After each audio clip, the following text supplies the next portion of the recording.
Hello বন্ধুরা, আশা করি তোমরা সবাই ভালো আছো। তোমাদের প্রত্যেককে আমার চ্যানেলে স্বাগত জানাই।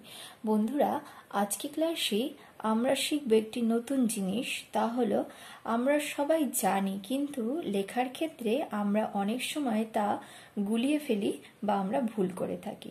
সেটি হলো যে কোন বর্ণতে কি মাত্রা হবে আর কোন বর্ণতে মাত্রা হবে না।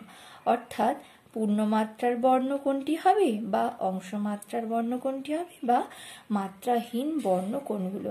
লেখার ক্ষেত্রে আমরা বিশেষ করে এই ভুলগুলো করে থাকি।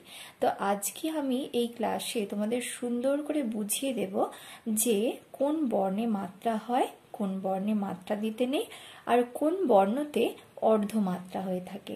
তাহলে সেক্ষেত্রে আমরা এবার লেখার ক্ষেত্রে যখন লিখতে যাব, সেক্ষেত্রে আমাদের ভুলটা অনেকটাই কমে যাবে।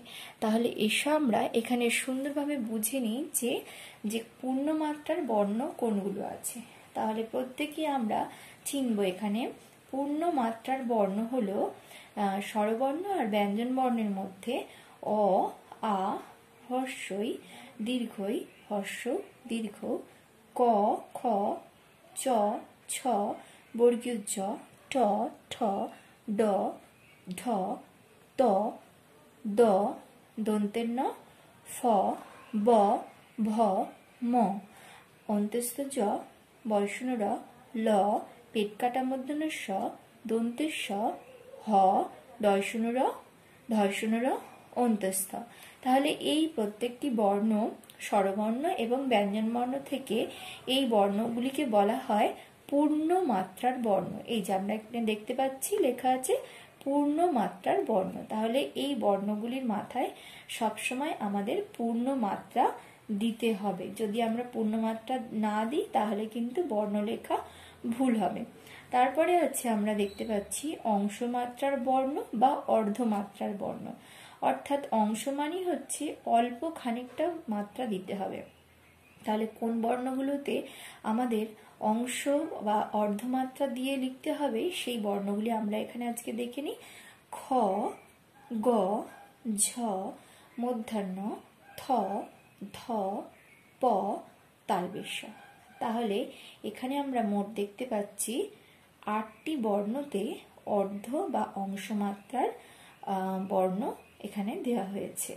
সেটি হলো খ, গ, ঝ, মূর্ধন্য, থ, ধ, প, তালবেশ। তাহলে এই বর্ণগুলো যখন আমরা লিখব, সেক্ষেত্রে আমাদের মাথায় রাখতে হবে যেন এই বর্ণের মাথার উপরে আমরা পুরো মাত্রা না দিই। এখানে সবসময় অর্ধমাত্রা, একটুখানি শেষের দিকে অর্ধমাত্রা আমাদের দিতে হবে। পরেরটাই আমরা দেখতে পাচ্ছি ছকে লেখা আছে মাত্রাহীন বর্ণ। অর্থাৎ মাত্রাহীন মানে হলো যে বর্ণে মাত্রা নেই তাকে বলা হয় মাত্রাহীন বর্ণ। তাহলে কোন কোন বর্ণগুলি লেখার ক্ষেত্রে, স্বরবর্ণ বা ব্যঞ্জন বর্ণের লেখার ক্ষেত্রে আমাদের মাথায় রাখতে হবে যে এই বর্ণগুলিতে মাত্রা একদমই হবে না। সেটা হলো স্বরবর্ণের মধ্যে রি, এ, ওই, ও আর ও।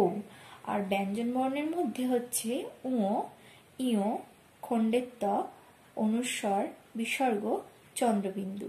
তাহলে এই বর্ণগুলিতে মাত্রা হয় না, এই বর্ণগুলিতে মাত্রা হয়, এই বর্ণগুলিতে অর্ধমাত্রা হয়। তাহলে প্রত্যেকে আশা করি বুঝতে পেরেছ যে আমাদের লেখার ক্ষেত্রে কোন বর্ণে আমরা মাত্রা প্রয়োগ করতে পারবো, কোন বর্ণে আমরা মাত্রা প্রয়োগ করতে পারবো না। তাহলে সেক্ষেত্রে আমাদের ভুলটা অনেকটাই কম হবে। তাহলে বন্ধুরা, আশা করি তোমাদের আজকে ক্লাসটি ভালো লেগেছে। যদি ভালো লেগে থাকে তাহলে অবশ্যই আমার ভিডিওটিকে একটি লাইক এবং শেয়ার করবে, সাবস্ক্রাইব করে আমার চ্যানেলটিকেও সঙ্গে বেল আইকনটিকে প্রেস করে দেবে, যাতে আমার চ্যানেলের সমস্ত তথ্য তোমরা সরাসরি পেয়ে থাকো। ধন্যবাদ সবাইকে।